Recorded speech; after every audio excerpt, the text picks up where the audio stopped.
We are, and we are live. Good evening, everyone. Thank you so much for joining us this evening. I want to thank everyone, and I'm going to ask you to do us a huge favor and click the like, share, and invite people to this broadcast tonight. I have two phenomenal people on the broadcast with me tonight. So here I am. This is Shayla Bryan. Let's Talk Live with the Mindset Maven. I am your host. Now, what Let's Talk stands for is to help people overcome and conquer challenges that they deal with every single day, challenges that you face on a day-to-day basis. So our goal is to, through conversation and dynamic teachings, help you identify ways you can really conquer your challenges and live life on your terms. So I have two phenomenal women with me tonight. I'm so excited to hear what they have to say because tonight, what we're going to do is we're going to go right into and dive into the conversations we don't want to have. And these conversations are going to be eyebrow raising. They're going to be feather ruffing.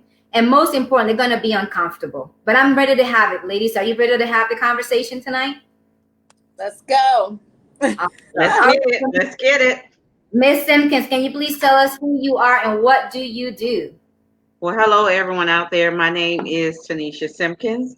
Right now, the hat that I'm wearing is as a relationship certified coach and also a friend, and I'm also a radio host. I'm delighted to be on Sheila Bryan's show. Let's get it. Awesome.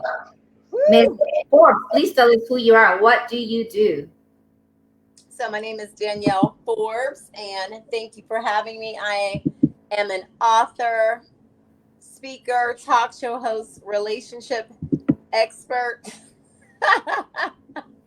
I'm a friend, I'm a mother, I am an entrepreneur. I wear a lot of hats. That's what I do.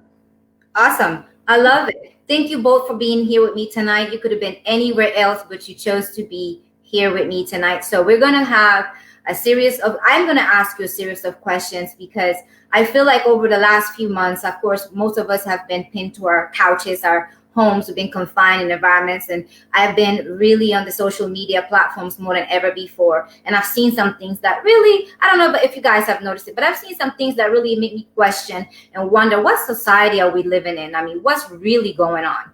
So one of the questions, and I know myself and Ms. Simpkins had a little brief talk recently about relationships. And when you meet someone through a friend, how does that really look? How is this meeting someone through a friend? And, for example, she and I have a friend in common. He used to be my friend. And he and I had a little bit of a falling out through different, differences. She and I still remain very close and very much, besides colleagues, we have mutual respect for each other. But I feel like there is a limitation when it comes down to how much closeness I can continue to get involved with other people based on this particular experience. So, Ms. Simpkins, I'm going to go right to you.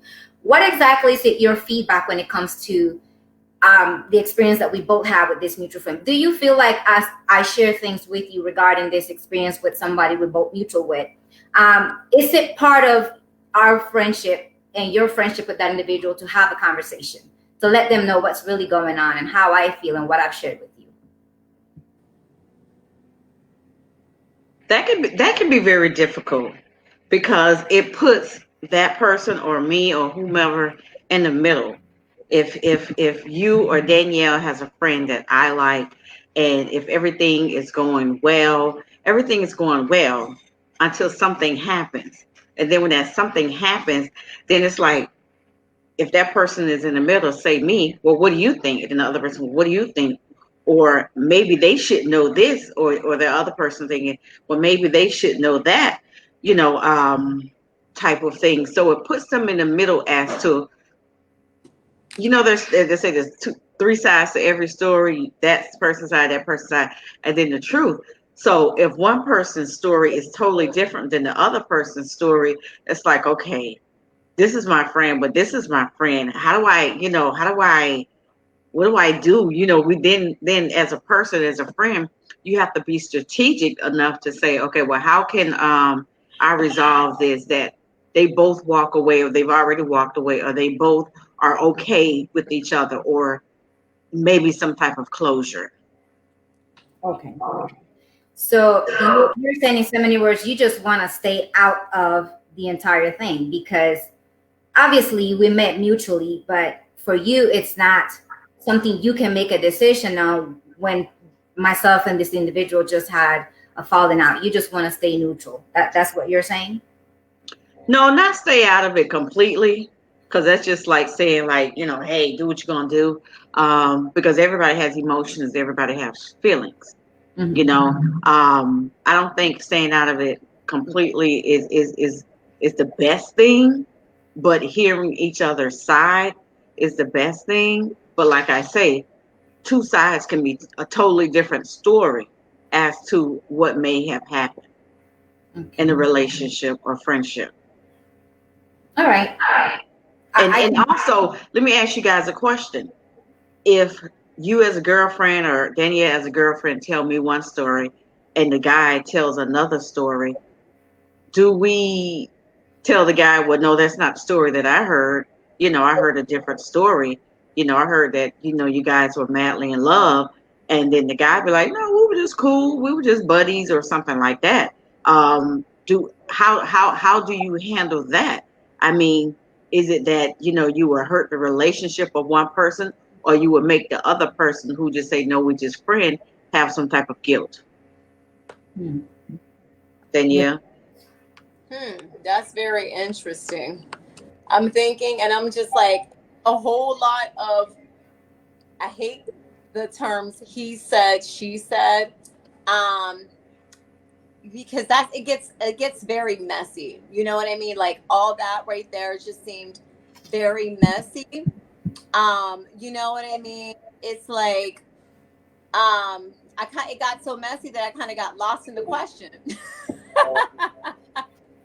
I kind of got lost because it's like, you tell him, that she said, this, and he's saying that. I'm like, I'm confused. I'm very confused. Miss Simpkins, chime in again. I need clarification. I need more specific. I need some details. Like, I need more. So I will put it like this because it's really something that we all learn from. But myself and the individual had some dealings when it came down to personal. We started out as business, and then it came to more of a personal endeavor. And I mean, we didn't have the same views on life, right? It wasn't such a pleasant experience, to say the least, right? I felt that this individual was not truthful to who they are portraying to be. Okay. However, I went to Miss Simpkins and I said, listen, how well do you know such and such, or what's your personal experience with such and such, just so I can get some type of feedback from her. And her feedback was always positive. So I said, okay, well, sometimes like if you think about a company that do background check, right? Yes. And if you think about you being a hiring manager at a company, you want to call the previous employer and ask, okay, Miss Simpkins is actually applying with our company. I want to ask her, was she as an employee? Yes. I feel like a lot of us women don't necessarily do that. I mean, we meet men and we get really infatuated, or we probably get very, attached to the person, or whatever it is, that how we get to meet them. And sometimes we don't find where we really need to do a little more digging. I am an entrepreneur, really. Sorry. So my thing is, when she's asking how much would you be involved when you are the common denominator between two people, you are the friends of this woman, which will be me, and you are the friends of this guy, and I come to you and I said, okay, well, Miss Forbes, here is the issue that I'm having, or this is the experience that I have with such and such. Although you know them longer than I had a different relationship than you. Right. Exactly. Okay, now that makes more sense. So now I could answer that more clear. It gets a little bit dicey, because like you said, you entered into this as a business relationship, and although she is the common denominator, and she's kind of like in the middle, she's your friend, so of course she has your best interest, and then she also knows this person too. What I would say, it's for one thing, mixing business and pleasure. It's always that fine line where it can get a little dicey. I don't particularly care to do that because you have to look at what's more important. You could end up losing a really good business partner mixing, um, work with pleasure, so you kind of have to be really adult about it and say, okay, if things don't work out on the business side, do you think we can be friends or something more? If things don't work out on the love side, Do you ask those questions? absolutely. Let me tell you Absolutely. something that I just did recently. Mm-hmm. Just recently, I have Mm-hmm. a friend who has interest. I'll say interest, and we do business. So he was like, "Well, Tanisha, I do like you," and I was like, "Okay, that's cool." I said, "We cool." You know how me, I flow. We cool. Um, so he said, "Well, if anything happens, this is what he said. If anything happens with us personal, I like the business that we have. I'm gonna send something to you." So then, yeah, Sheila, I was like, okay, I'll wait for it. So he sent something to me, and he sent a contract for me to sign, a disclosure contract, and in a business, me of speaking and in the relationship. Because I looked at it, and I was just like, wow, no one had never sent me this. This was like a couple of weeks ago. No one had never sent me anything like this, and Danielle, I know you can relate. Sometimes a person expect more than what you wanting to give, and then Correct. after that the relationship is like, well, whatever, deuces. I don't want to talk to you no more, even as a friend. Yes. But I was kind of glad that he did that, because we Yeah. do business together in the community, and there's longevity, and I Yeah. don't want us, if we don't really get into it, or whatever the case may be, and we sitting at a board meeting, and I'm looking like this, and he looking crazy, at the same time, like, so, and he made me, because that was the first time that happened. He made me use the word be adult about it. Like, if we don't work out, or if it's not what you want, Yeah. and we walk away, we still have a community business that we're doing. And Yeah. I was like, and I signed it. I was like, cool, because I kind of felt the same way. And Mm-hmm. and also with meeting people when I went in the business that I am, because Yeah. sometimes people get real friendly with you, Right. when you're doing business, and you Yeah. may find them attractive, they may find you attractive, you Yeah. know. So, and I thought about it, and I was like, you know what? The next time I do, well, I don't know how this may go, but if there's the next time that I do business with someone, and I feel like that's coming on, you know what I'm Yeah. saying? Like, you two ladies are beautiful ladies. You know what I'm saying? And you're gonna always, meet people, and they're gonna find you attractive. You're gonna find them attractive. And I just thought it was a good idea. Miss Forbes, have you ever had that experience? And if you have, how did you handle it? Yes, and see, and I handle it very different. For me, it's all about knowing yourself and how you what your boundaries are, and you knowing yourself, and you knowing if you can separate the two. You know what I mean? So it's really on the individual basis. Me, I don't do very well with that. I don't, because I know when I'm really interested in someone how I can be, and if I enter into business with them, and I'm that's what I'm focused on. Like, I'm strictly business. I might be attracted to this person. I may even flirt with this person a little bit, but if this person is more valuable to me as a business partner, then I'm going to have to, like, calm myself down and focus, because I know I've been in that situation before, and I know it's never worked out in my favor whenever I crossed over that business line and tried to go into the personal and then try to be business, because all it takes is one disagreement, one falling out, and everything just falls by the wayside. The business, the personal relationship. And I feel, although, two people can say, whether it's the man, whether it's the woman, whether it's both, saying, oh, if this doesn't work out, we could still do business. That's not true for me, because I know me. Some people can do that. That's what I'm saying. I think it's on the case by case basis. Every individual is different. For me, I can't. You know what I mean? I can't. If we start off as business, we're going to stay that way. You may have an attraction to me. I may have an attraction to you, but we're going to have to stay focused. You know what I mean? So the uncomfortable question that I have to ask here is, if you're not the person who's dating this individual, but your friend is, now this friend comes back to you and says, wow, I didn't really have such a great experience. Do you now have a conversation with that male friend? Do you now intercede and say, what happened?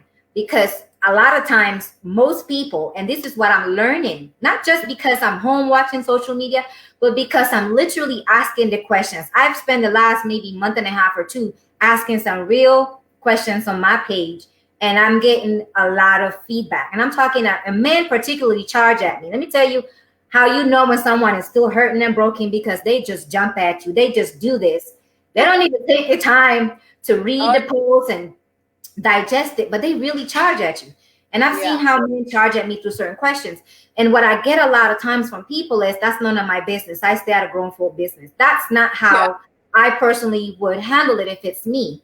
But my question to you, and the question is already asked to Tanisha, is, do you now go back to that male friend and ask what happened? For me, I know that I would. Some women, they don't ask the questions. They don't want to know, or they don't want to see. Me, I'm not one of those women. Like, I want to know. Inquiring minds want to know. I'm the type of person, I'm like, I won't be able to sleep at night. I'm going to have to ask, because that's really the only way you're going to find out. Because like Tanisha said earlier, there's 3 sides to every story: his, hers, and the truth. And for me, I want to get to the bottom of it. I want to see if the stories, kind of coincide, if they match up. And I want to then form my own educated decision. I don't want to go based on what she said. I don't want to go based on what he said. I want to hear both sides, and then I form my own opinion, and I make an educated decision as to how I want to proceed or not with that individual. So Tanisha, would you say that you would be pleased with, continuing the relationships, both relationships, obviously, because you have to now weigh, you yourself personally, you have to weigh your relationship individually. I per se, I'm never going to ever put anybody against, put their back against the wall and say, oh, it's me or else. No, I never do that. I want people to make their own decisions, because I do that for myself. Yes. I believe in the ability to just keep people in a particular place in your life and just understand what they mean to you. So the question is, Tanisha, is, do you find that at this stage right now, are you looking at both relationships as they're both worthy to keep, or do you feel like there's somebody you need to distance yourself from? No, I feel that they're both worthy to keep. I mean, yeah, they both worthy to keep, because one, they're on different types of scales in my life. One person is this on this scale, and the other person is on this scale. I don't even know how they met in the middle. But they're 2 different scales in my life. That's just like having a friend. If I had 2 girlfriends that had it out, and they both good girlfriends to me, Danny, you understand what I'm saying? Am I going to say, well, I'm going to be your girlfriend because you had it out with that person? I may hear both sides, and they both may not agree. Yeah. But what does that put me? Should I just say, well, I'm not going to be girlfriends with either one of you, and hopefully we come back together in the circle, together. But that's a friendship circle. When it comes to a relationship circle, it's a little different, because they may not want to come back. That person told you one thing, and the other person, was like, told you vaguely, of what may or could have happened. I mean, what do? You beat them out of them, or you make them, or, in that, in that instance, I just have to, not a sense of being neutral, but I have to be strategic. You know, I'm going to keep her as my friend because I value her as my friend. I'm going to keep him as my friend because I value him as my friend also. Will we ever get together and hang out? We didn't then. So probably not. Maybe we may see each other sometimes in the same setting. We probably would, but I wouldn't just say I'm not going to be friends with him because of this. Because now, if that person said that there was some type of abuse, that's a different story. But if it was just disagreement of a relationship, then I'm going to be friends with both if both have me. Okay. So you would keep your both relationships, and yes, it matters as far as what transpires. So you're saying that depends on the severity of what took place in between these two people. All of us are adults, but it's just dependent on the severity of what transpired that you would then choose whether or not that relationship is worthy or is healthy enough to continue. Because a lot of times, listen, I don't know about you, but I can tell you about the friends that I have. When I say this is my true friend, it's because I've literally have had a lot of time invested in that friendship. Sometimes we socially meet people when we have great chemistry and vibe, and we just automatically put them into this friend category, which we loosely use the word friend. But honestly, a friend has to keep another friend accountable. If we're going to talk about it on a principle base, is accountability is also key when it comes to calling somebody your friend. Yes, I agree. So I'm going to ask you guys another question. Now we've settled this one as far as the uncomfortable conversations to have when it comes down to you having two friends who meet and things don't work out between them. You are absolutely at your right to keep both relationships or sever one or the other, depends on, what transpires. So the next question is just going to piggyback off this. When it comes down to the drama. So this topic of discussion was trying to address something like this and just trying to make sense of situations without people feeling like you're coming at them with drama. So I know, Tanisha, that you wanted to touch on that one. So let's go with you. How do you perceive this, trying to just have conversations like you and I are having that conversation about, having a setback and it's not coming at you. It's not charging at you. It's just conversation. You took it well, by the way. You a champ. I'm gonna tell you why I kept it well, and this is for all women who are out there. If you guys are out there, chime in, ask a question, leave a discussion, do some hearts. I took it well because I'm a woman myself, and I've been in relationships. That's why I decided to be a certified relationship coach. I feel like I have the expertise. I have feelings. We have feelings. We have emotions. Just because that person may have said it this way, and you may have said it that way. There are emotions, there are feelings. So I have to be kind. I have to be compassionate. And we should be. We are each other's sisters and keepers. Right. So how you may be feeling, I have to adhere to your emotions. I can't just say, oh girl, or why, or well, what happened, all that type of stuff, because I done been hurt in different situations and I know how I feel. I can give you a testimony, which I've given many times. Danny, 3 years ago, that probably was one of the biggest hurt of my husband dying in my life. So I know, the hurt, and I know how sometimes it can manifest, and we hope that we don't take it to the future. You know what I'm saying? We hope that we don't. Sometimes we carry a little bit of it, but we hope that we don't. So yeah. Okay. So what'd you say about that, Danielle? When it comes down to experiencing having conversations with people where you just want to dialogue because it's really, really heavy. Sometimes things are too heavy to talk about, but then people feel like you're coming at them or you're charging at them or it's drama. All you just want to do, you just want to talk. You want to get something off your chest. It's important to understand when we don't have those conversations or address those things right away, they literally just pile up. They wear at you. For some people, they can just ball them up inside, and for other people, they just got to get it off. So would you say you get it off your chest, or do you ball things up? How do you handle that? Oh yeah, I'm not one to hold things in. I'm like, I'm not one to hold things in at all. I don't let things fester. Number one, it's not healthy to do that. You know, like you can get ulcers. It makes you more stressed out. You're not doing yourself any favors, because eventually it's going to come out.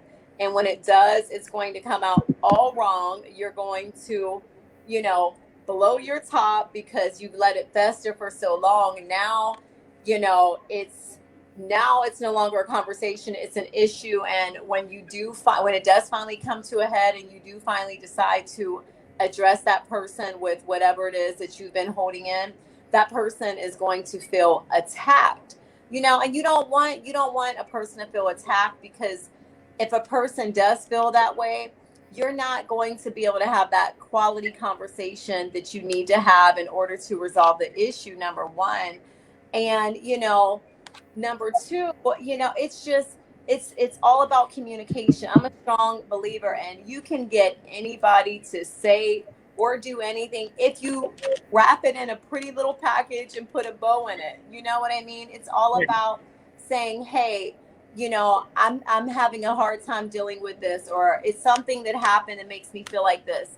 Can I share it with you? And if that person truly cares about you, they want to know what it is that concerns you. You know what I mean? They want to know what it is that hurts you. If that person cares about you, they don't want you to make yourself sick stressing about something, you know, that took place, or something that's bothering you. If someone loves you and cares about you, whether it's a girlfriend, you know, someone you're dating, whatever, they're going to want to hear what concerns you. And as long as you communicate that to them in a respectful way, obviously you're not going to come to them and then, you know, with accusations, you know, or, you know, very defensive. You're going to come to them as an adult, in love and gentle and kindness and meekness, and let them know what it is that you need to talk about.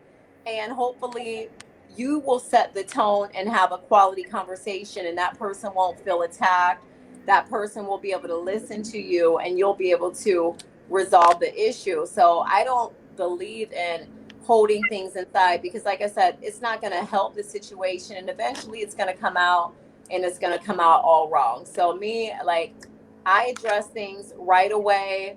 I feel like I'm a great communicator. Other people that I've been involved with might not be as great. You know, it doesn't matter how pretty you package it.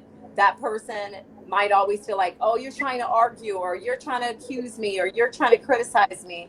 And when it goes that way, I'm like, all right, whatever. We can revisit this another time, because I see where this is going. So maybe this isn't the right time. And you give that person some time to think about it, and then let them come to you. But it's all about the tone. Set your tone, you know, your voice, all of that, so that person can feel comfortable sharing with you whatever it is that's on your heart. So that's my opinion. I want to add to that too, because when you're getting into a relationship, even if it's a friendship or businessship, you have to have standard rules. Maybe it's just me, but no, I teach that standard rules. You know, these are things that I like. These are things that I don't like. These are things that are a deal breaker. These are things that make me upset. You know, these are things that I value. You know, and then when your value is broken, we have to learn, how do we deal with that? You know, because values can be broken. We can do things that we probably say we wouldn't do, and then we do, even though we're adults. How do we handle that? Where do we go from that? You know, because I may be feeling a certain way, and that person may not. You know what I'm saying? So how do we, you know, he may curse the person out at the wages. I'm just giving an example of a value in integrity, but that could be different things. And you may feel like, wow, I thought you said that you were an upstanding person. Why would you do that? You know? And so it may come off as being contradicted, right? Their actions or integrity or whatever. So then we have to deal with that. We have to put it on the table and say, you know, if this is how you are, you know, if you can't deal with it, I can't deal with it. I have this podcast that says, my perfectly flawed life. I'm not perfect. I got plenty of flaws, you know, and sometimes they show. You know, so I always tell a person, can you deal with my flaws? And we say, can we deal with each other's flaws? If there's some things that I see that I can't deal with your flaws, I can't deal with your flaws if every time I see your feet ashy. I don't know. Just give an example of whatever the case may be. I might I can't stand that. You know how people put lotion all the way to the bottom. You know, I can't stand that. But I probably can't deal with that. You know, that may be, and I may address it, and then it may correct it. You know, or there's so many different flaws that people Yeah, have. You know, I some people got the lying flaw. You know what Right. I'm saying? I don't know if that's a flaw. They just a liar. You know what I'm saying? Some people deal with it and be like, oh, whatever. Me, I'm like, nah, bro. You I can't be feel like. I said, because my grandma always told me, if you a lie, you'll steal. So I can't, you I lie, you can't steal. deal with. There's a question that was asked precisely by a male viewer. His name is Ronnie. That says most men feel that when it comes to women telling the truth, when it comes to dating, women lie a lot. So he's saying most men. So he knows something we don't know, because this is the first time that I'm hearing or I'm actually seeing that a man will ask, why do women lie when it comes to dating? Wow. What are the That's what lies I'm that saying. women? Yeah, both people lie sometimes, or let me say not lie. Sometimes people omit some things. They don't Okay. tell you everything. Like omission is still lying. Right. Then like 3 months later, oh, I'm dying. 3 months later, I always, one of the questions that I ask people, because I had a health risk 3 years ago, I'm colon cancer free. So one of the things that I ask is, how is your health? Because I think it's important. Not saying that if you have bad health, I won't date you, I probably won't, but it matters to me, to Nisha. Now, hey, this Friday night, we're keeping it real, right? Yes. Okay, it matters to me, Right. or just certain things that matters, I think just that's say. yeah. I think that's a great question. True, I never thought of that. Never really asked anybody about their health, but that's Yeah. great. Yeah. I have to say that years ago I learned from obviously having a lot of disappointments when it came down to dating. I learned that there were some key questions that I needed to ask. One of the top three questions it's like about 5 or 7, but the top three that I ask is, what do you believe in? And then I want to hear, why do you believe in that? If you don't believe in nothing, you believe in something. I don't know why people say, well, if you say I don't believe in God, that's fine, but you believe in the universe, Right. then you believe in something. So Yeah. I want to hear why. So even if I ask the question, I want to hear that person do elaborate more into the depth of that thought process. Then I ask them, how is your relationship with the women in your life? I don't care who it is. If it's your wife, your daughter, your mama, your stepmama, because what happens is that tells me the value in that relationship. However you see them, however you treat them is how you're going to treat me, point blank. However, and then the last relationship, I have to ask it, is how is your relationship with money? Health is a great question. I'm going to add that on. I don't think I've asked that one, but how is your relationship with money? The reason why for me, it's not how much money a man makes. And I want to make that clear, because that's something else that I saw on a podcast or live recently, and I'm going to touch that with both of you. But I don't really mind how much a man make. If I make more than him, that's okay with me. I want to know how good is he with money, because God forbid I make more than he does, but he doesn't have financial discipline. We're going to be in deep waters. Yeah, I agree. Well, I want to address Ronnie's question because I don't feel like, so he said, why are women afraid to tell the truth? Ronnie, I don't know. I'm not afraid to tell the truth. I think that's, on the individual basis. I don't know. Like I said, I'm not afraid to tell the truth. Many of my girlfriends that I'm really close with, they're not afraid to tell the truth either, Ronnie. So maybe, it's that particular individual that you're dealing with. Maybe, people don't tell the truth. Real simple. They have something to hide.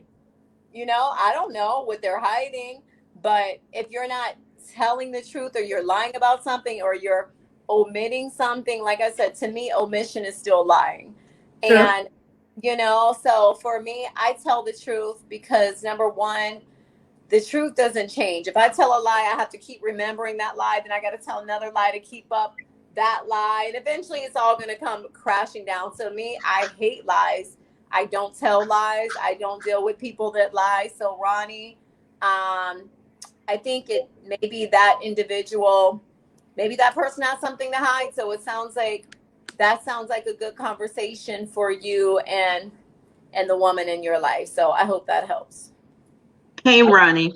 What is it? Ronnie, Lawrence, Ronnie Ron. I say Ronnie Ron. Listen, some people or women or men don't tell the truth because fear of judgment sometimes, fear of their education, fear of their status, fear of what you may think of them when they omit or just don't tell the truth about who they are. You know, some women will date someone who they feel like is way above their caliber, and they have an intimidation sometimes, so they don't always tell the truth about who they are or their education. And that happens a lot. I'm just saying. A lot of times, like I say, it's just the judgment, you know, a fear of being judged about their past. You know, I don't like that question stuff about when people ask me about my past. Listen, the past is the past. I just had a coaching with someone. You have to move on because there's nothing in the past that we dealt with. So why are you asking me? So don't ask me about who I dated, how many people I dated, all that stuff. That's foolishness to me. We grown. Anything that involves our life involves right now and in the future.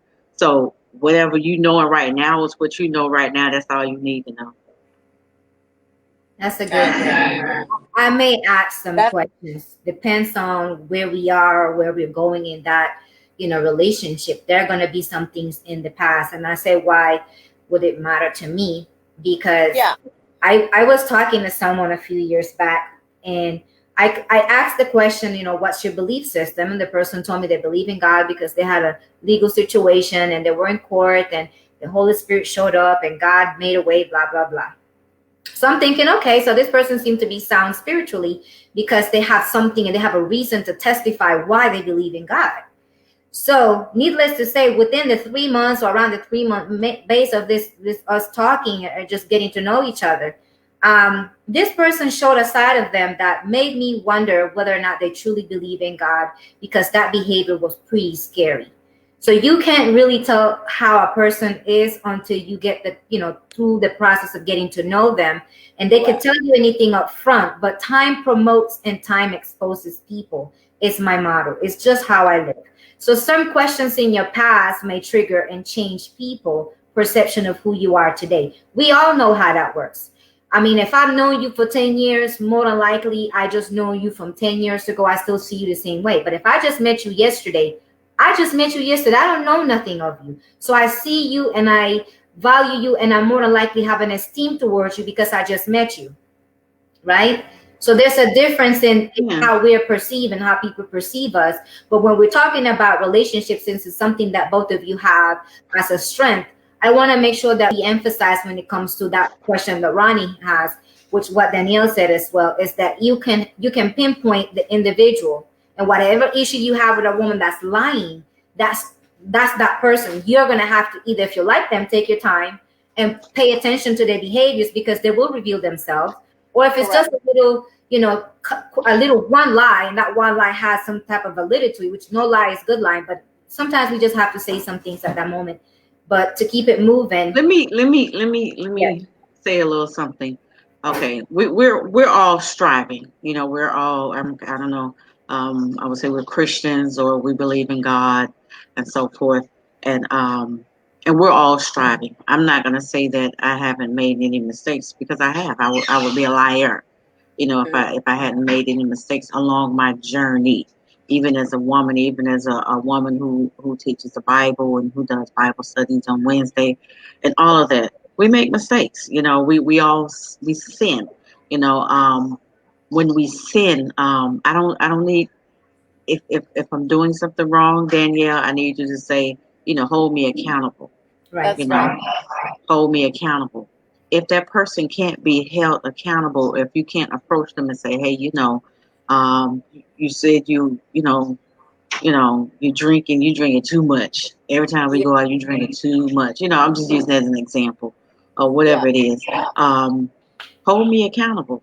Or you being too promiscuous. I'm just gonna keep it real. Or we doing, too much merry-go-round with men, or meeting men, whatever the case may be. Yeah. We can hold that person accountable. Now, if I can't hold you accountable, and if I tell you something, whether you're my friend, man, whoever, sister, brother, then I can't communicate with you. Now, when I hold them accountable, we as people, we are forgiving people just like God is. I don't want to put it over your head and beat you on the head with it every time I see you either. Don't beat me on the head with it. Because then, that makes a person, of course, flees away. But we have to hold each other accountable in some things that we do. I mean, as my friend Sheila holding me accountable now, right, Sheila? She holding me accountable now. It is the same thing. I probably have Danielle accountable and she don't even know it, some conversations that we may have had, but that's just what we do. And we hold each other accountable and we keep it moving. That's right. And I have to decide, if I want to continue, or I have to decide, is that your flaw? You understand what I'm saying? Right. And can I accept that? Because we are all perfectly flawed. Of course. I totally agree with you. And I'm not a judgmental person. Me, I would like to say that I'm that type of person who sees people for who they are. And I know that if I look at myself in the mirror, I see a sinner. Obviously, I see someone who makes mistakes every single day. However, but I also strive consciously every single day to do better than the day before. So that's a conscious thing that I do for myself. So therefore, I want to keep and I want to be intentional with those people that I keep in my own personal and intimate circle. If we do business, we do business. But I'm talking about, hey, Danielle, hey, Tanisha, let's go have beauty and brunch. Let's just go hang out and kick it and talk, drink wine and just share intimacy and conversation. That means that I hold you to an esteem as I am, where someone who's spiritually and emotionally mature to be in my life, right? Correct. So the next question is something I saw that really kind of like made me feel really questioning culture based, right? So I'm going to ask a culture question. I was on a live recently, and there was conversations about marriage, and there was a book that was written, and the author was just really giving and imparting knowledge about his learned lessons through the marriage. And in the comments, there was a consistency of, okay, if he doesn't pump my gas, that was like a 30-minute conversation that threw off what was super valuable about that live. And I have to be honest and say it irritated me, because I grew up in a country that I never see my daddy, my uncle, or no man in my actual family pump nobody's gas, because there was no vehicle. We don't drive cars. They drive public transportation and motorcycles and whatnot. So let me ask you, can you agree, being accountable ladies, that the women in this country are super spoiled, that they don't truly value, they don't truly treasure a good man, because they look at things that are so minuscule, like pumping the gas? And then I saw it again, and somebody shared it today on their social media platform, and I'm like, are you serious? Because the guy is in the car and she's pumping the gas. Does it matter who pumps whose gas? You want me to answer? Yes, ma'am. Yeah, you go ahead, Danielle. Hold up, Sheila. Why don't you put a banner that says, "What is a good man?" Okay. Go ahead, Danielle. Okay. Well, I have different things about that. I'm not going to be so anal to say I'm not going to definitely have a 30-minute conversation about, if, a man does not pump my gas. However, if he's in the car with me, I think most men, at least the men that I've dealt with, not all of them, but most of them are gentlemen, have been gentlemen, and it's something that I think that they've learned since they were a little boy, to pump a woman's gas. I haven't. There's been times I've got out of my car to pump the gas myself, and the guy's like, "No, like, not only am I pumping the gas, he's buying the gas," which I didn't ask him to do either. But most men that I've dealt with, like I said, they're chivalrous. Chivalry is not dead. I'm not going to say if he doesn't pump the gas, I might feel some kind of way. I'm not gonna. It might be duly noted, but I'm not gonna have a 30-minute conversation about it. I might jokingly bring it up to him. You know what I mean? But I don't think I don't think it's so much, an attack at women saying, oh, women are being petty because, the man didn't. That's what they like. They like what they like. They're used to what they're used to. So I wouldn't go as far as calling them spoiled because, like I said, if I'm sitting in a car with a man and he lets me get out to pump my gas, it might be like, it's one of those things that make you say, you know what I mean? Because I'm like, then I want to know, then I want to dig a little bit deeper and be like, well, how are you raised? Like, But you've traveled, right, Danielle? You've traveled. I mean, if you travel to other countries where this is not what this man is used to, this is what you're used to because you were born and raised here. Yeah. But you meet a man in this country who wasn't raised like that. I get it. Maybe he should adapt to the culture. I don't know. The question is more. Tell him. I think that one, because you're right. Maybe he just doesn't know. Maybe he was brought up in a place where, like you said, they didn't have cars. They did public transportation, so they didn't have to. They rode bikes, so they didn't have to pump gas. So I think if an American woman is going to be in a relationship with a guy from another country that doesn't know that, she could say to that man, it makes me feel really special when you get out and pump my gas for me. You know what I mean? He might say, oh, okay, no problem. So you can kind of train him and tell him what you like. Now, if you tell him that and he's still just being rebellious, then, then that's another conversation. But that's just me. Okay. So I don't think people are psychics. You know what I mean? You have to tell them, because sometimes they don't know. Sometimes a man might want a woman to do something and she might not be comfortable with it, or maybe she's never been accustomed to it. And he might say, hey, I like it when you make my plate for me. And she might say, oh, okay, no problem. Or she might be like, I don't make a man's plate. It's on a case-by-case basis. You know what I mean? I don't think this was a general statement. And I have to say that I was going to touch it on my platform because I am a foreigner that have a lot of differences with the American women. And this is why I'm saying these are the conversations that we don't want to have. We're not wanting to talk about things that really matter. Because to me, and the women that I've been around, the women that I have had over the years conversations with, there's a big difference in how I think and how they think. And then when I express it, I get frowned upon because they call me like some type of doormat, submissive type of woman. Oh, you too good, child. You better than me, child. Like, no, that's why you're not happy in your relationship. And I could be happy, be single, but I'm happy, right? So, Tanisha, what do you say about this, big deal with women in America makes about their partners not pumping the gas for them? Well, I don't want to make it an American thing. In America. In America. Hold on 1 second. I don't want to make it an American thing because I want to make it a woman thing. And it was something very interesting, very true what Danielle said. Just ask. If you want your gas pump when you pull up, hey, baby, pump the gas. Maybe he don't know. That's just like if you have a kid, it makes you a father. Some people are not trained that way. Maybe that's not what they see from their dad or their uncle or so forth. Maybe that's what she used to. My daughter, the last person I was dating, engaged to, he always opened the door. And I'm saying to myself, Lord have mercy, when she meets somebody, that's going to be her expectation. Absolutely. You understand what I'm saying? Of a man taking care of her and doing things and picking her up and getting out, open the door. And, you saying spoiled, but some men are just raised that way.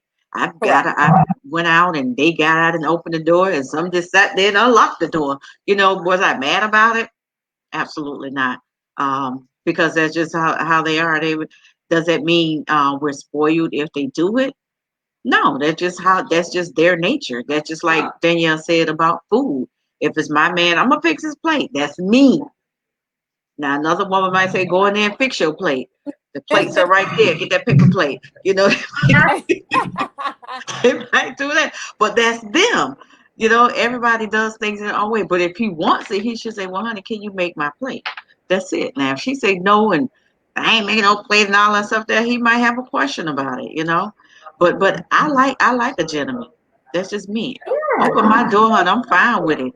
You know what I'm saying? Pull out my seat. You know what I like to drink when I sit at the table? I already have it there. That's what I'm talking about because I'm used to that. So I don't know. Maybe I'm putting it out there, but I'm okay with it. I'm okay with it. I don't consider it as being spoiled. I just think that, that's just.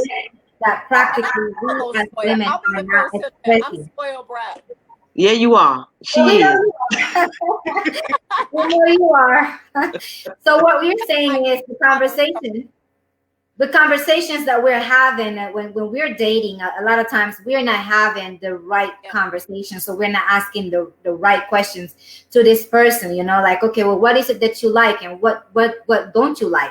And I know Tanisha talked about not wanting to bring up the past, but I think that one of the key is small things that may be valuable is, the previous relationship. What do you feel that went wrong? Because we don't want to talk about the uncomfortable things, but we don't really also know whether or not that person could be dealing with something from that previous relationship.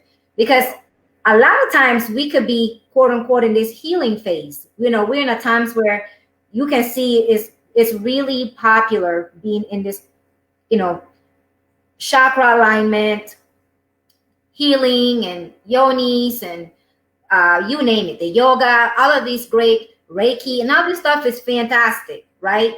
But if you don't learn how to deal with the things that were done to you in the past, I don't care how much healing you do right now or self-proclaimed healing, I may trigger you and you're gonna trip. True.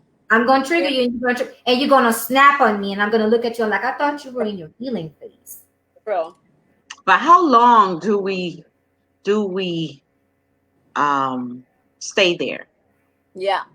That's us personally. How long do we stay there I agree. with a person, who has hurt us, who we feel has done us wrong, who we feel that the world should know, don't date this dude. How long do we stay there? You know what I'm saying?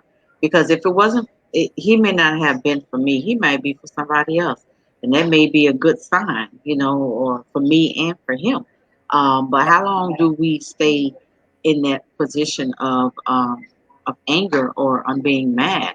I could just say for myself, I stayed in that position for a while, very unhealthy. Then I realized, you know what? It's done. It's over. That person's going on their life. You have to go on with your life. If we say hi and bye, probably not. That doesn't mean that the feeling has gone away. You know what I'm saying? But the anger, the bitter, the you made me mad, thoughts and stuff like that there. It has to go away. We have to move on. Now, will it roll into another situation? Sometimes, because I've been in situations from past and a person to do or say something, I'm like, what you talking about? I ain't that person. I don't even know what you're talking about. Things may trigger them, but I have to be okay with that because it happens to all of us. I just say, I would say to them, you might want to deal with that. I have to have an honest conversation. Things like you say, conversations that we don't have.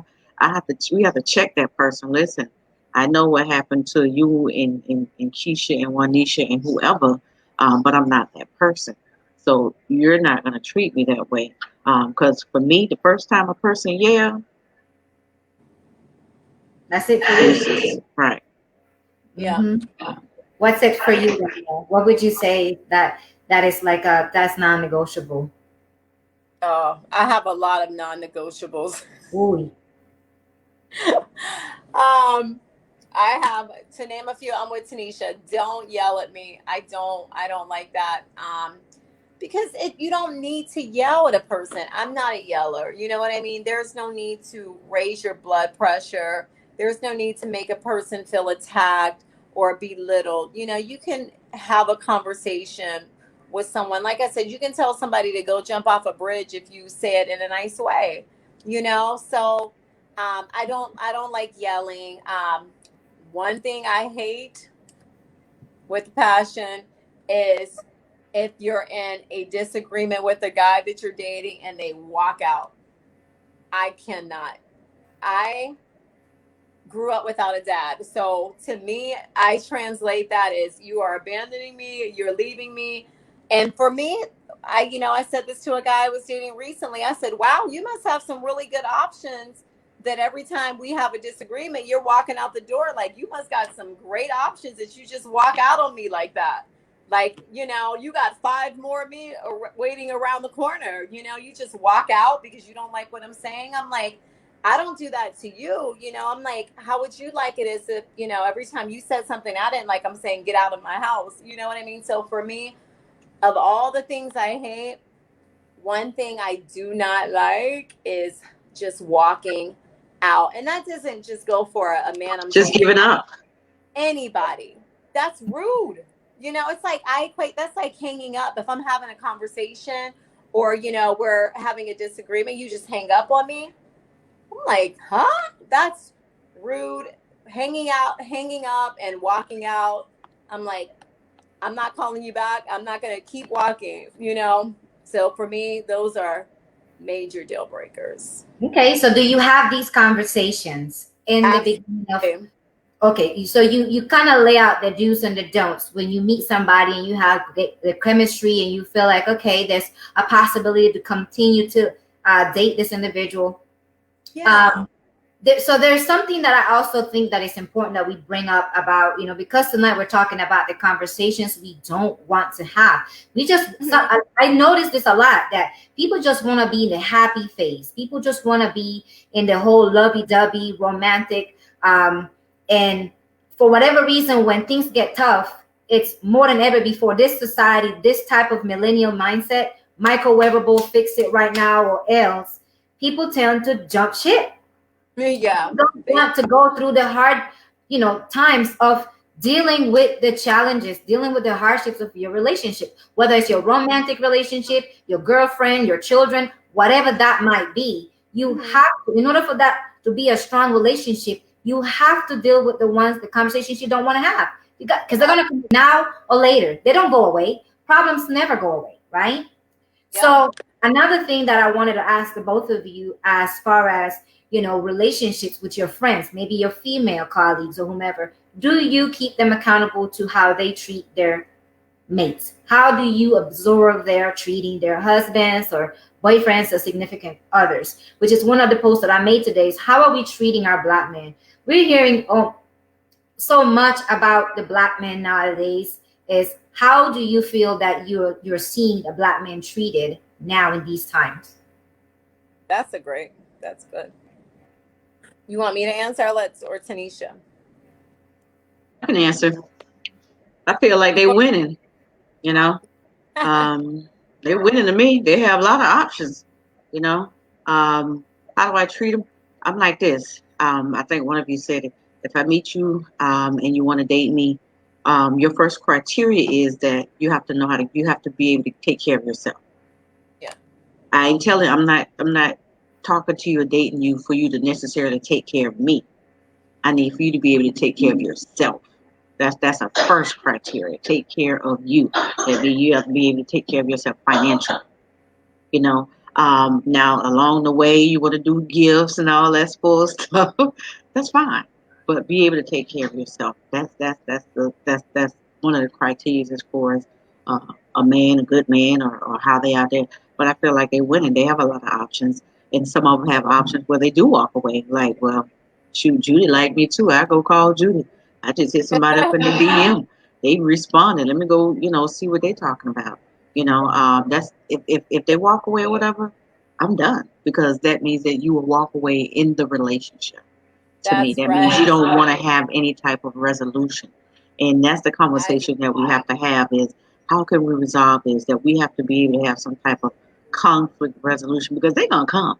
Even with our children, especially when our children get. I have a teenager. As a teenager, I have to stop and think. Okay, let me think before I say what I got to say, and not just go on.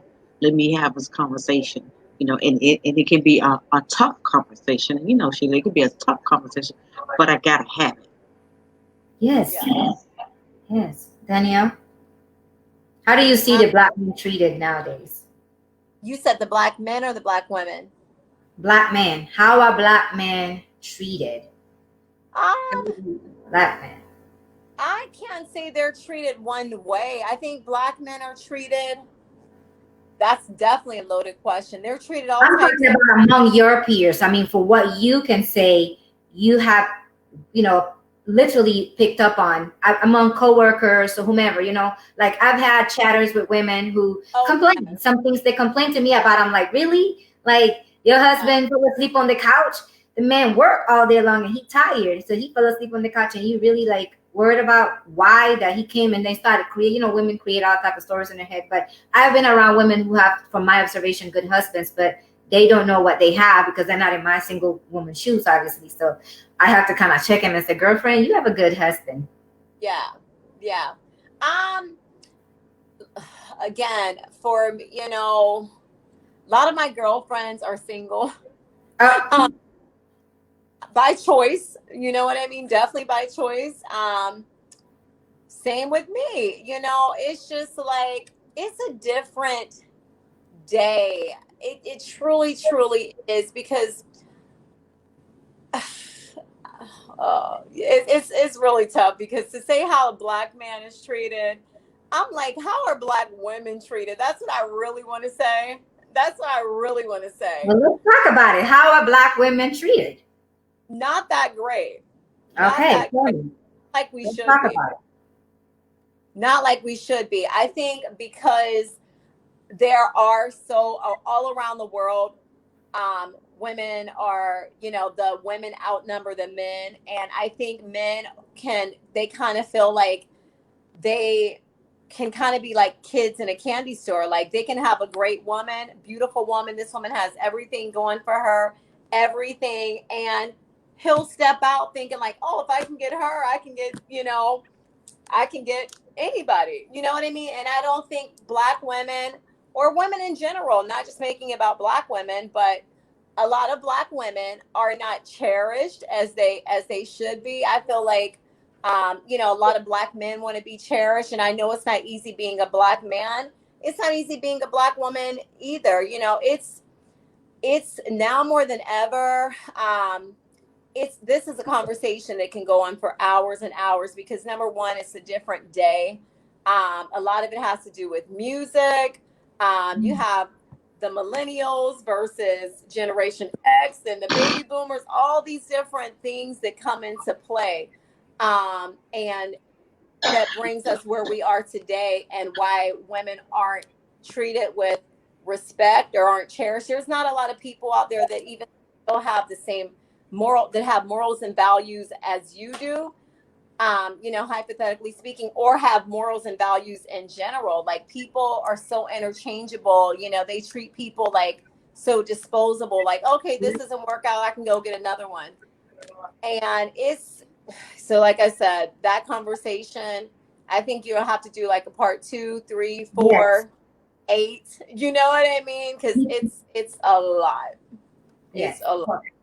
I asked about the Black man because I wanna touch on two things. I have two men in my life who I have great friendship. Player, 2 men. My girlfriend, not like that. But these are two great people that I have a lot of respect for, and they're both married, and they both have the very, very same, two different, two different situations, but they're both married, and they both have the same exact issue where their wives are obviously verbally abusive, and they're not treating them right. And I'm telling you, I've watched these men. I see how they move. There's a great length of time and how much I've interacted with them through social platforms, obviously. And I see they're good people, but they're not perfect. You know what I mean?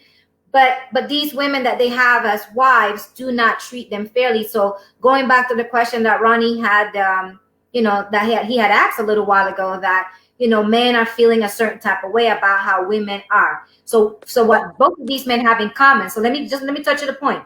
What both of them have in common, when I talk to them about what is it that they both feel that is like in their marriage where it is that both of their wives have something in common, is they have issues from their childhood. They have brokenness. They have things that they have not dealt with, and they feel like that's been taken out on them.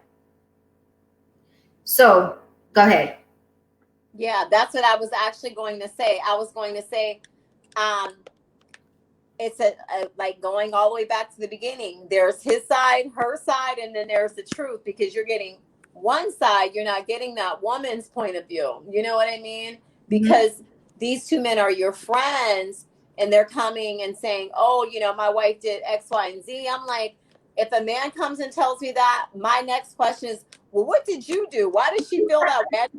Why does he have to always do something, though? What's that? Why does a man have to always do something to get mistreated? Have you ever felt like you was mistreated and you did nothing to get that type of treatment? Have you?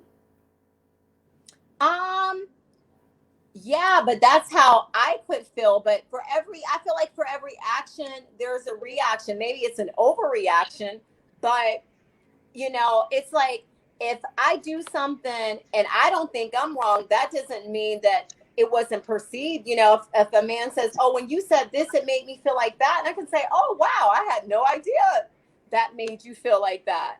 I'm like, So, I apologize. So it boils down to communication. You know what I mean? If someone comes to me at any time, whether they're a family member, a close friend, whether it's a man or a woman, I'm going to give them an unbiased opinion because they're my friend or someone I love, and they come to me. I'm going to say, well, what did you do? What do you think you could have done different? Or why do you think she feels that way? Or why do you think she handled it that way? There's consequences and repercussions for everything. It could have been something so small that he perceived that he took to another level, or a simple misunderstanding that got blown totally out of proportion. But, I don't just jump to someone's side because they're coming to me with this woe is me. I'm like, what did you do? You know what I mean? And right. And if I come to I have a girlfriend like that, and I love her to death because there were times I would come to her about my relationship and said, he did this and he said that. And she'd say, well, what did you do? And then I tell her and she's like, well, Danielle, you were wrong for that. So, I don't come looking for someone to co-sign with me. I want to hear like, was I wrong? Or could I have handled that different? Or do you think he was wrong? So I feel like you have to, if that person is your friend and that man, those men are your friends, you have to also hold them accountable as a husband and say, why does your wife feel that way? You know what I mean? Right. So that's me. Let me add one thing, and I think Danielle said it perfectly too. That was a perfect answer. Because if my friend come to me about his wife, first of all, how deep am I into that situation? I shouldn't be at all, period. Yeah. Because that's them as a husband and wife. No outsider should be so deep into their relationship. You understand what I'm saying? And just like you said, he only giving his side of the story. I don't want to go around her and I'm looking at her looking crazy, like, well, why did you do that? Or what? That's not my business. Yeah. That's them as a husband and wife. If that person come to you, just like you said, you give them bias. What can you have done better? Well, what did you trigger? We all have those triggers. Why would she just yell? Maybe you need to go to her. Maybe you guys need to do some counseling. Maybe you need to do some therapy. Don't just jump on and say, oh, women are just so, or just men are just so, if it's a girlfriend to tell you about a husband or a man tell you about his wife. I can't just, like you just said, just jump on the side. Unless there's some type of addiction or abuse or something like that where it's harmful. But if they just having a discussion, have a disagreement, she yell or he yell, or she always yelling. Normally, people just venting about their relationship. They're not looking for you for a solution. They're just looking for an ear. That's it. So when people tell me something, sometimes they always say I'm a great listener because I'm listening. And once you finish talking, then we can have a conversation. But most people come to you just to listen. Especially, we all have good friends as guys or girlfriends and so forth. Mm-hmm. They don't want you. They don't want your opinion. That's true. And I don't care to do it because, again, I live in a complete different world. I mean, I'm happy and I'm single and I don't know, exactly what, like you're saying, I completely concur with what you're saying. I don't truly see the bigger picture, what transpires, but I'm saying when you watch a person's behavior over a period of time, Maya Angelou said this years ago, when a person show you who they are, believe them. Okay. So I don't always have to, my personal opinion is I don't always have to see everything that's going on in someone's marriage or relationship or household to know what I need to know, because there's something called discernment. Okay. And Tanisha, you remember the relationship that I was saying a while ago, and you prayed me out of that relationship. Oh my God, it was you interceding in a toxic relationship. And I didn't even tell you what was going on. You just picked it up on yourself, right or right.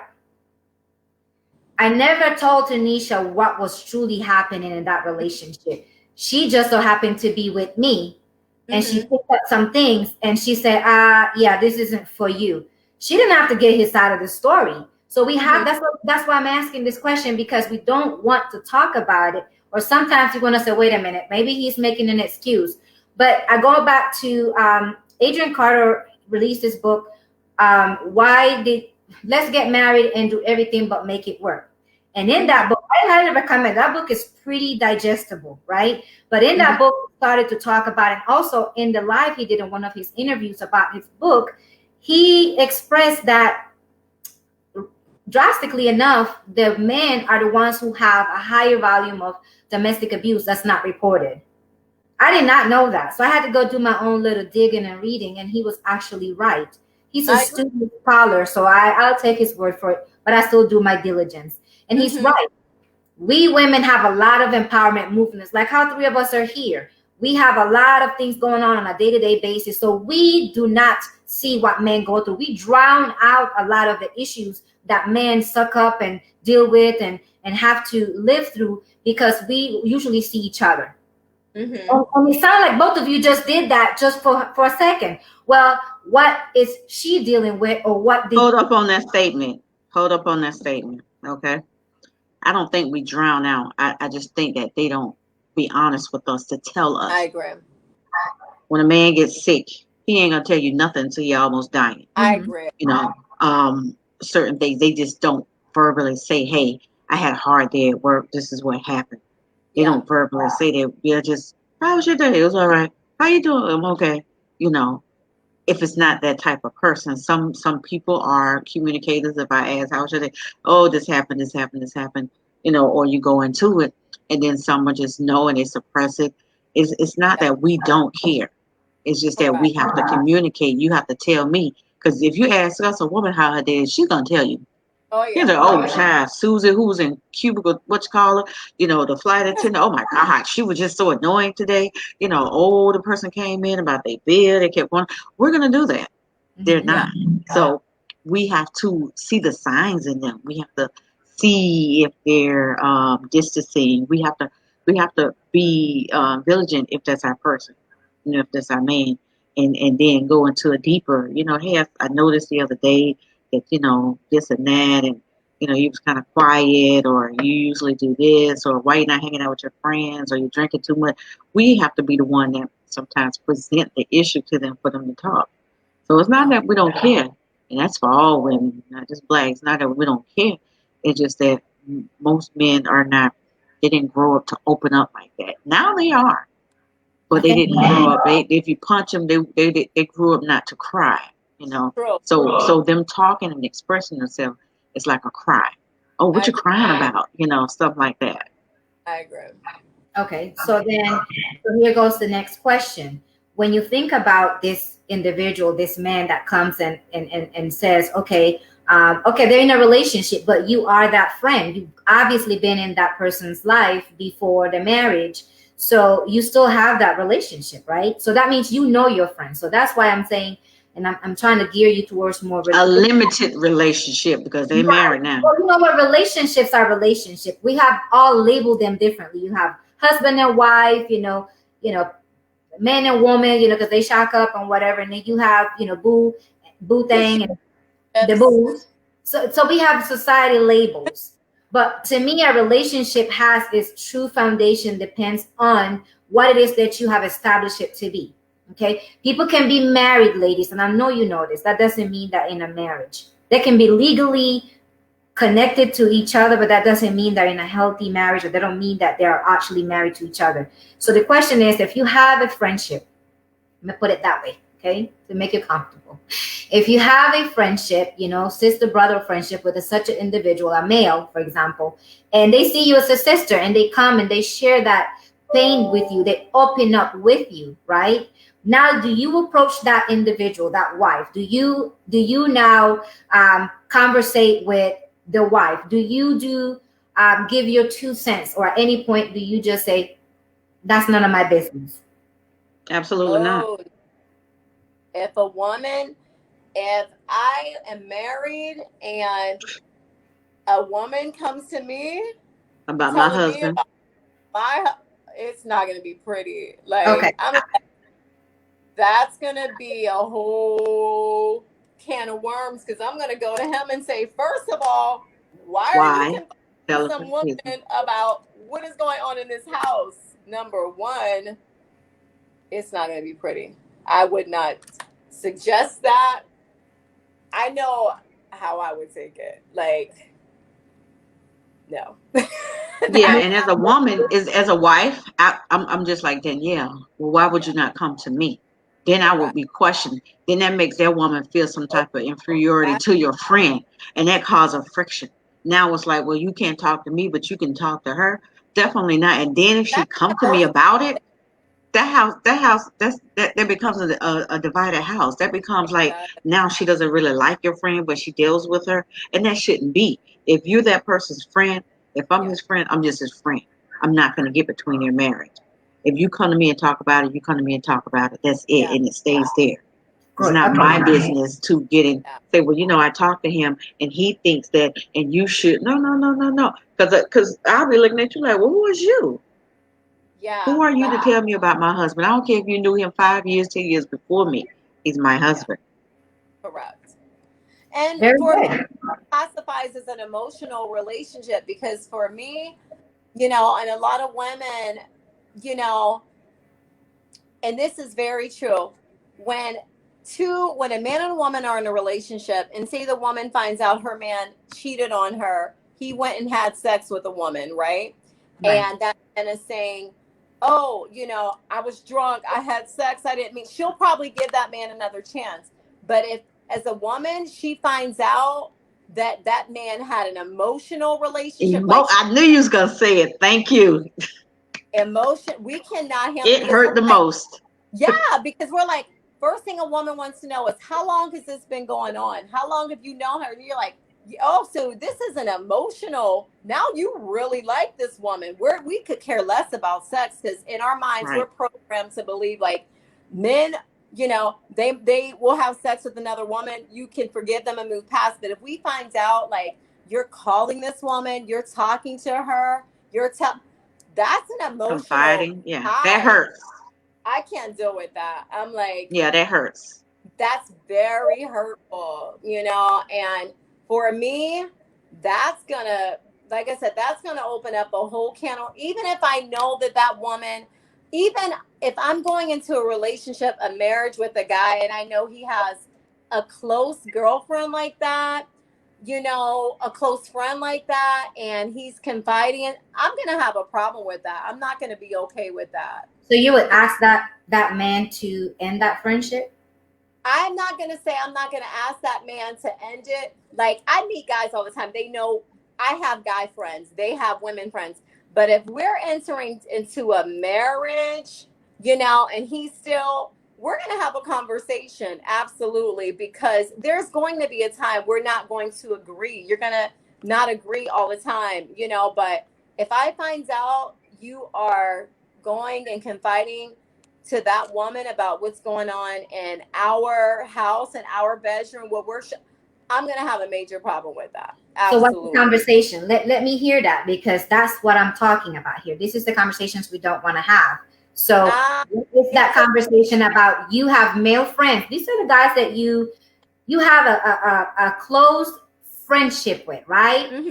They're dependable, God forbid you get stranded somewhere, you can pick up the phone and call one of those people if they're in your backyard, right? Mm-hmm. Now you get married, of course, you have a conversation with your husband, or prior to marriage, the conversation goes like what? Before we get married, what happens to all of these people who were part of our lives and village, who supports us, because we are supposed to be in community, right? Does this woman, does wife know this friend? Does she know this female friend? Like, has she met her? Does she know you have interacted with the person, and you have, have gone out on different. Well, like, are you friends as well with the woman, or just the husband? No, it's just your potential husband already has these friendships, right? These are the people who were around before you. Mm-hmm. These are casual friends. These are the friends that goes to the parties, that come over to the birthdays, that help out with whatever the situation might be. So now you're married to this individual. So before you get married, these friends were already there before you. So what do you say now about these friendships? are there to be terminated because you're coming? No, I don't tell anybody to terminate their friendships because, I have guy friends that are like, but this is my thing. When I enter into a relationship, the guy that I'm with, I tell them right off the bat, okay, this guy right here is like a dad to me. This guy I've known. Now, I'm not going to be talking to them all the time. You know what I mean? But nor am I going to go to them if I'm having if I'm having some type of issue in my marriage, unless we are all mutual friends and they're as much as his friend, my husband's friend, as they are mine, because I don't want any problems. You know what I mean? I don't want any issues. I don't want any accusations. Oh, you must be sleeping with him. I don't want to deal with all of that. You know what I mean? So I'm never going to go to a person and say, oh, you can't have friends now because, we're grown people. And I feel like the more you tell somebody they shouldn't do something, the more they're going to want to do it. It's just taboo. It's like goes all the way back to the Garden of Adam and Eve, So I'm not going to tell that person that. People are grown up. If you enter into a marriage, some things you just know, not to touch a hot stove. You know what I mean? Play with fire, get burnt. So, I mean, obviously, if I'm entering into a relationship with a guy, he's going to know I have guy friends.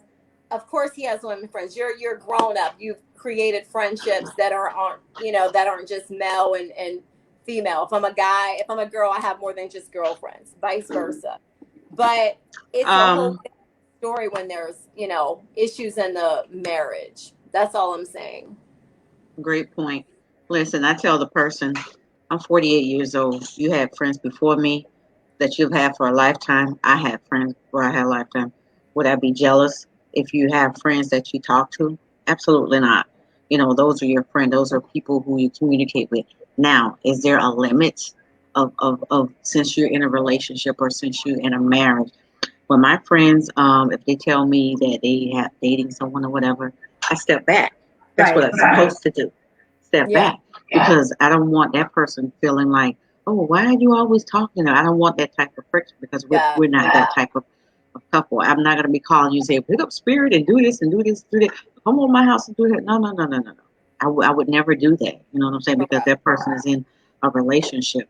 We have to limit ourselves as to how close, we are to them.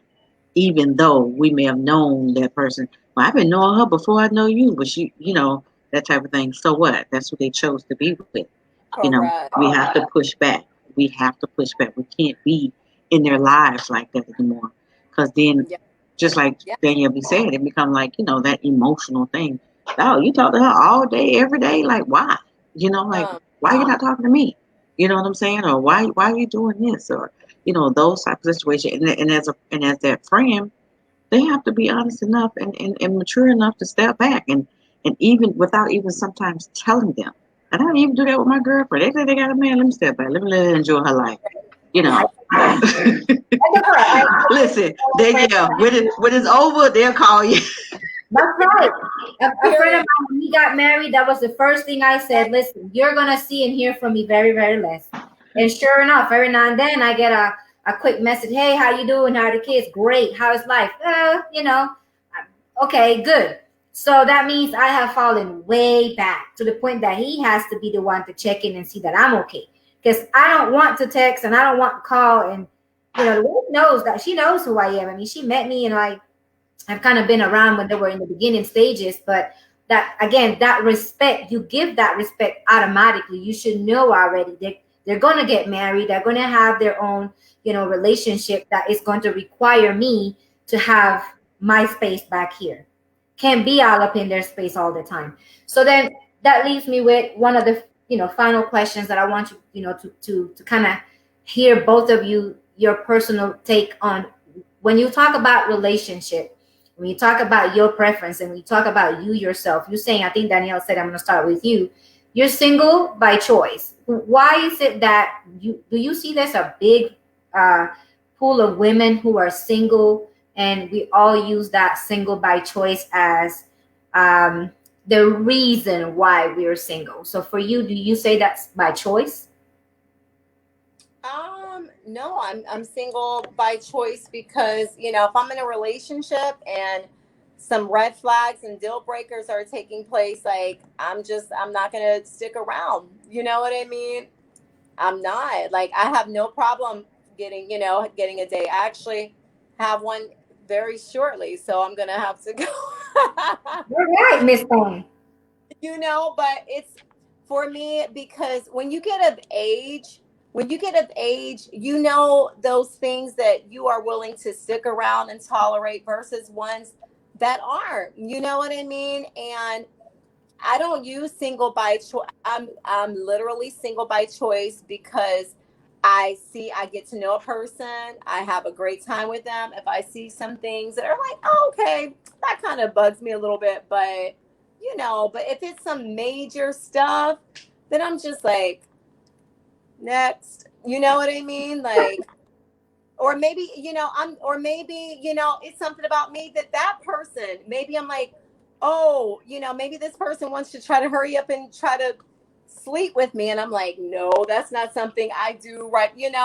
Then I'm not the one for them. They need to go find a woman that they can just you know sleep with right away. You know what I mean? So everybody reserves the right, to say, this is for me, this is not. And until that person, I've, checked all their boxes and they checked all mine, we'll both be single by choice. I have no problem with that, because a lot of people I know are in relationships just for the sake of feeling like they're in a relationship, or that validates them in some kind of way, or they don't want to be alone.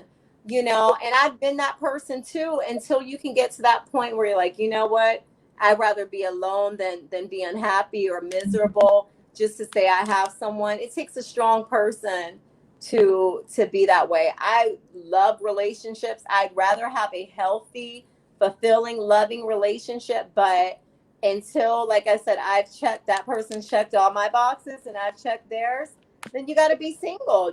I'm picky. I'm just Amen to picky. that. Amen. I would, is it okay? I'm not muted, sorry. Um, I would say, and I'm saying this as a relationship coach, we're single by the choices and decisions. So that's single by choice, because some of us rather be married. So we're single by our choices and our decisions not to marry hot dog over there, bumble over there, jerk right there. We're single by our choices and our decisions.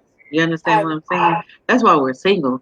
It's not the fact that everyone on here is a beautiful woman, and there's beautiful women that are out there yeah. that a man doesn't find them attractive.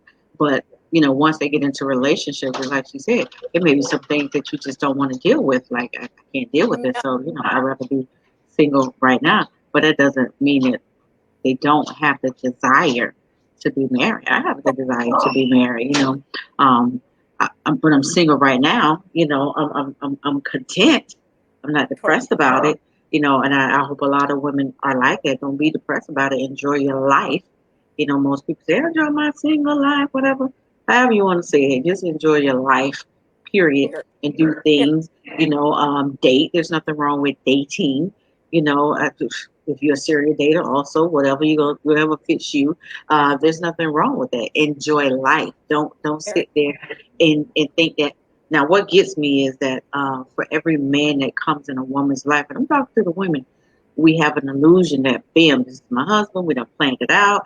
We done planned 10 years of our life out. Oh my God, this. And it becomes a merry-go-round, because the next person is going to do the same thing, and the next person is going to do the same thing.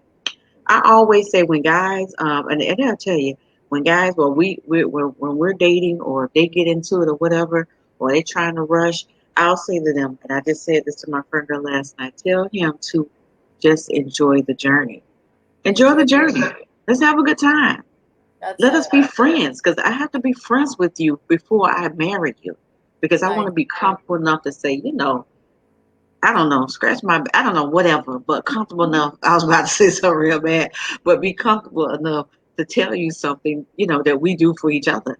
You know what I'm saying? We're friends. We laugh. We have a good time. We can talk about business. We can talk about life. We can, do all those things. That's the desire, So if we're gonna be single by your choices and your decisions, and not by society.